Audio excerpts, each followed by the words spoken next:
vamos a dar a conocer el o la ganadora de un voucher para 2 personas. Es decir, la persona que gane va a poder llevar a una segunda persona a disfrutar de todo lo que tiene para ofrecer el catamarán, 3 horas de navegación, comida, bebida, baile, música, en fin, absolutamente todo. Simplemente eso lo vamos a repetir enseguida, en un ratito. Ahora vamos a la apertura y estamos.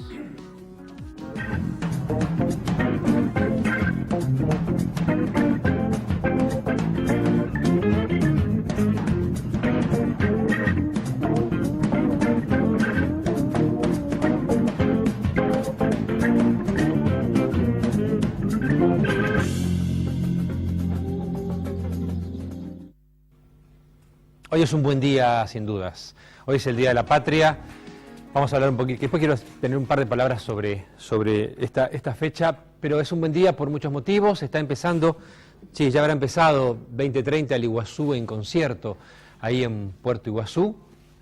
Y también calculo que habrá empezado por la hora el Música por Todos en Aristóbulo con el Puma José Luis Rodríguez y bueno, tanta movida para todo el mundo. Es un buen día y hay cosas que se están haciendo en la provincia, cosas en las que se va avanzando y hay cosas en las que todavía falta mucho por trabajar, falta mucho por hacer, problemas nuevos o viejos problemas que de pronto, bueno, aparecen y hay que resolverlos. Y acá en este programa hablamos absolutamente de todo. A los problemas hay que enfrentarlos cara a cara, hay que reconocerlos, admitirlos y por supuesto trabajar en eso. La verdad que el tema de estas niñas de 12 años que han sido mamás en la provincia no son los únicos casos, ni tampoco es Misiones la única provincia, ni mucho menos. De hecho, Misiones tiene el segundo índice del país de embarazo adolescente. Esto es peor porque son niñas de 12 años que han quedado hace, bueno, algún tiempo embarazadas y han sido mamás. Para saber cómo se llegó a esto y cómo les va, voy a saludar al profesor Miguel Molina. Saben ustedes, es el defensor de niños, niñas y adolescentes, y también al asesor jurídico, que es el señor Marcelo Susini. Los presenté bien, buenas noches. Buenas noches, mucho ¿Cómo gusto. andan? Bien, gracias por venir. Bien, bien. La primera pregunta que se me ocurre es, y en realidad voy a preguntar, y pregunto a cualquiera de los dos, responda quien desee responder. ¿Cómo es que una nena de 12 años, seguramente abusada, ¿no? ¿Fueron violadas las chicas abusadas? Es abuso sexual, sí. Primero, ¿cómo es que llegaron a un embarazo en término? ¿Cómo es que no se interrumpió o se intentó interrumpir antes el embarazo? ¿Pueden responder esto? Bueno, Quien quiera. Bueno, sí, bueno. En principio, el tema de la interrupción del embarazo en la cuestión de niñez es un tema muy debatido desde hace tiempo atrás en la Argentina. Surgen protocolos, pero si bien lo que marca los principios son principios legales, que nuestro Código Penal sanciona lo que es el aborto, Sí. más allá de las excepcionalidades que la misma ley otorga, que son los casos cuando existe riesgo de vida para la madre, ¿no? Y en los casos de justamente de abuso sexual, una violación, fruto de una violación, en el cual nuestro código, si bien dice, nuestro Código Penal habla de cuando haya una mujer demente o insana que haya sido víctima de un abuso. ¿Qué pasa con...? Y esto es una cuestión general, digamos. Acá no hay que hacer diferenciación entre niñas, ¿no? Adolescentes y adultos. Es lo mismo. ¿Es lo mismo? Es lo mismo. Si tiene 12 años, si tiene 25, es lo mismo. Es lo mismo, es la misma situación. La única diferencia hay es con cuestiones técnicas específicas a quién hace el pedido. Las niñas y las adolescentes no ejercen la representación por sí mismos, sino Tiene que ir un familiar, digamos. Exacto. Y en este caso, ¿qué pasó? En estos dos casos de estas nenas de 12 años, ¿qué pasó? Bueno, en este caso no se hicieron esos pedidos. Nadie pidió... Nadie pidió. ¿Por qué? Los funcionarios que intervinieron ya lo hicieron la última etapa, cuando ya no existía la posibilidad de ejercer un aborto en los términos legales y de protección, ya inclusive existiría riesgo, y de parte de la familia existía un abandono, ¿no? ¿Estas nenas fueron abusadas por gente de la familia o por allegados? El fenómeno del abuso sexual infantil, precisamente en una pequeña columna de un diario de ayer, un periodista, la cataloga como la bomba de destrucción masiva de la niñez, porque es un fenómeno muy complejo, a tal punto que unificando estadísticas de UNICEF, Naciones Unidas, la Organización Mundial de la Salud, 1 de cada 5 mujeres y 1 de cada 10 varones en el transcurso de esa infancia padeció algún tipo de abuso sexual infantil. Una de cada 5 mujeres. 1 de cada 5 mujeres. Alguna de las formas de abuso sexual. Por eso es absolutamente necesario tomar conciencia de este problema y tenerlo presente, más cuando se trata de niños, porque el niño es sujeto de derecho, no es objeto. El niño es persona.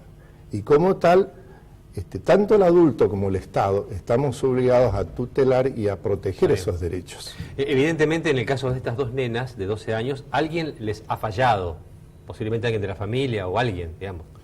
No decidieron ser madres. ¿Cómo? No decidieron ser madres. Son niñas. ¿Y la maestra no iban a la escuela? ¿Las maestras? Bueno, en los 2 casos que intervenimos nosotros, que, a ver, son testimoniales porque las estadísticas del Ministerio de Salud nos dan 262 casos en un año, el año anterior. De estos 2 casos. Los 2 casos. Sí. Los aspectos paradigmáticos son, en principio, son abusos intrafamiliares. 8 de cada 10 de los abusos sexuales de niños se dan por personas conocidas, son personas allegadas a la familia. En estos casos han sido parejas de las madres. ¿Pero no iban a la escuela, digo, estas nenas? Iban a la escuela, pero acá es el otro fenómeno que tenemos que evitar como sociedad, que interrumpan su escolarización. En los 2 casos, posterior al parto, tuvimos que concurrir a la escuela, a las autoridades, y disponer de mecanismos especiales para lograr la escolarización de estas niñas. Que capaz que no me expresé bien, digamos. ¿Nadie vio la panza de esta nena? Digamos, ¿no hubo una maestra que vio que estaba embarazada? Digamos, ¿nadie dio la voz de alerta? ¿Nadie hizo nada? La madre, la maestra, esa es mi pregunta, digamos. Bueno, los relatos llegan tarde. Bueno. Sí, porque... a ver, un caso, una madre se presenta ante las oficinas del ANSES a tramitar la asignación universal, ¿no? O el subsidio previo al embarazo. Es ahí donde el funcionario toma conocimiento y realiza la denuncia. Que este es otro aspecto importante. Sí. Ahora voy entendiendo, digamos. No me puedo imaginar, y les pido a ustedes que me cuenten un poquito, nos cuenten, cómo es una nena de 12 años siendo mamá o intentando ser mamá, no sé cómo lo pregunto. Bueno, la experiencia del equipo es que estas niñas siguen siendo niñas. En la escuela se las ve jugar con sus pares como una niña. Como las niñas que son, digamos. Como las niñas que son. Y el problema no son los niños que juegan con su compañerita, sino son las cosmovisiones y las concepciones de los adultos. Inclusive hay serios problemas para la escolarización de estas niñas porque muchas veces el cuerpo docente estima que sería un problema en la escuela, porque ¿cómo van a venir a la escuela si tienen un bebé, son del barrio? Una serie de estigmas que ni siquiera los quiero pronunciar porque estaríamos alimentando, ¿no? ¿Amamantan a sus bebés? Sí, amamantan. Bueno, y pueden hacerlo en la escuela, digamos. Bueno, en el caso 1... la directora del establecimiento nos dijo, mire, sabemos de esta niña que está en nuestro barrio, porque fue alumna nuestra, y voy a mandar a mi mejor maestra para que la atienda. O sea, una primera parte tuvo una maestra domiciliaria, lo cual es un avance. Una vez que se logró un ajuste de la niña, se la incorporó normalmente a la clase. Ahora bien, ¿se imagina usted el futuro de esta niña sin escolarización? No, pero imagino que... Bueno, yo quiero hacer un pequeño cruzamiento, así como hablamos, bueno, los niños, las niñas y las adolescentes son sujetos de derechos, tienen los mismos derechos que nosotros los adultos. La legislación específicamente para las mujeres madres hace un término específico de decir, bueno, su jornada laboral les permite retirarse antes o las licencias correspondientes. En el caso de estas niñas, gozan de los mismos beneficios. Claro está, o sea, ellas van a la escuela, no trabajan. Tenemos que buscar la forma de que sigan manteniendo ese apego con sus hijos, con sus bebés, para poder seguir dándole... Perdón, voy a hacer una pregunta por ahí muy básica, una vuelta de tuerca en todo caso. ¿Ejercen de mamás? ¿Están criando a sus bebés o otra persona quien lo hace por ellas. A ver, en nuestra experiencia cuidan de los niños, los quieren y no se separan de los niños. Ajá. Pero aquí viene un segundo problema. Los niños, uno de los factores de su vulnerabilidad es que no tienen poder económico, no tienen salarios, ¿no? En estos casos es una niña que no tiene recursos económicos para mantenerse ni para mantener a su niño. ¿No? Ahí es importante que el Estado, con celeridad, concurra y resuelva dos cuestiones básicas. Una, la asignación universal, que en este caso son dos niños, la mamá y el bebé. En la práctica, una de las niñas ni su bebé no cobran la asignación universal, por problemas de papeles. En el segundo caso, también por problemas de los papeles, porque siempre está relacionado al adulto, sí hay asignación universal para el bebé, pero no para la mamá. Y lo mismo ocurre también con la ley que dispone una asignación en el caso de aquellas niñas que han sido víctimas de abuso. Si estas niñas madres, si me permite el término, fueron abusadas dentro del seno familiar, siguen siendo niñas, con una nena más chiquitita, un bebé más chiquito, ¿quién las está cuidando ahora? ¿Bajo la tutela de quién están ahora? Bueno, en estos dos casos, sí, justamente hay medidas alternativas de acogimiento. ¿Qué implica esto? En uno de los casos se tomó la separación, lastimosamente se ha decidido, los organismos que intervinieron, de decidir de apartarla de su hogar. ¿Por qué? Porque justamente fue en el seno familiar donde se produjo. O sea, en todo caso las dos casos están bajo la protección del Estado.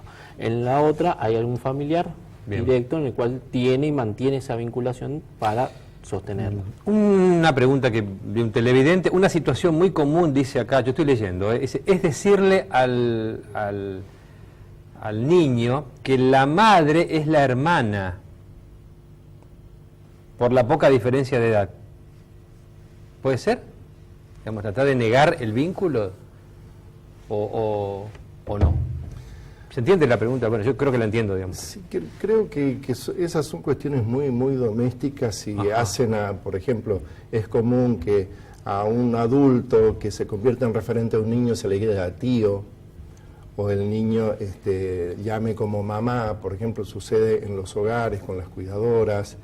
Me parece que es más una referencia de esa naturaleza y no pensando tanto en la negación de la filiación, por lo menos desde los niños. Está bien. Usted dijo una cosa bastante fuerte hace un ratito. Por problemas de papeles, estas nenas no pueden tener la asignación universal, que es por dos en este caso, ¿no? Por ella misma y por su bebé. En este caso, ustedes o el Estado no están solucionando estos problemas de papeles, digamos, porque el problema de papeles son semanas y meses de espera de una plata que no llega, digamos. ¿Qué se hace en ese caso? Bueno, estamos logrando acelerar los tiempos, pero significa una solicitud, una insistencia, realizar el trámite concreto, porque convengamos que estas niñas o estas familias no están en condiciones y no tienen suficiente información como para... Es aquí donde yo hago una apelación muy fuerte a los organismos del Estado que tienen competencia para resolver estos problemas, que se aboquen más allá de los problemas burocráticos. Por ejemplo, ANSES. Por ejemplo, ANSES. Porque la asignación universal es un derecho del niño. Y que tienen que prever estas excepcionalidades, porque si la respuesta es el sistema no lo admite, estamos en una falla muy, muy importante. Entonces, la solicitud es a los docentes recepcionar, porque los abusos intrafamiliares es muy difícil que se denuncien en ese ámbito. Si el niño o la niña se quiebra en la escuela, ¿no? Y es ahí donde el docente tiene que ser el vínculo para erradicar la denuncia. Estas nenitas de 12 años que han sido mamás, ¿tienen riesgo de volver a ser mamás en poco tiempo más o no? Ahí es importante la intervención de los sistemas de salud y solo una intervención sistémica puede evitar esto. La escolarización y la salud son dos derechos fundamentales a los cuales estamos obligados a concurrir y hay que hacerlo en tiempo y forma. Estas niñas necesitan mucha contención psicológica. Entonces, el pedido es a los centros, a los CAPS, que son los más próximos a esta familia, brindar esa contención y canalizar las solicitudes de estas Les voy a pedir a uno de ustedes o a los dos, para ir finalizando, una opinión personal. No les quiero comprometer, si no quieren, en la función. ¿Es para ustedes o no aberrante que se haya permitido, sea quien sea o como sea, que una nena de 12 años llegue a su embarazo a término? ¿Es o no aberrante haber permitido que estas niñas sean mamás? Opinión personal, ¿eh? Yo hago referencia a dos cuestiones. Mucho tenemos que trabajar para que los derechos de los niños sean una realidad. Es más, hay un activista polaco por los derechos de los niños que dice, no tenemos que hablar más de niños, tenemos que hablar de personas. Y si consideramos a los niños desde una perspectiva como personas, vamos a poder entender, comprender y respetarlos. Y un segundo tema, usted puede estar de acuerdo o no con una ley, lo que usted no puede hacer es no cumplirla. Y como funcionario público estamos obligados a cumplir con la ley.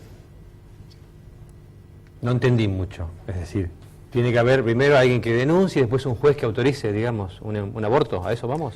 Hay actuaciones que corresponden a la justicia, hay actuaciones que corresponden a todo ciudadano, que es en el caso de la denuncia, y hay actuaciones que corresponden a los médicos. Está bien, ahí entendí. Gracias por haber venido. Gracias a ambos. Gracias. El tema, ¿eh? Muchas gracias a usted. Vamos a un corte y enseguida regresamos.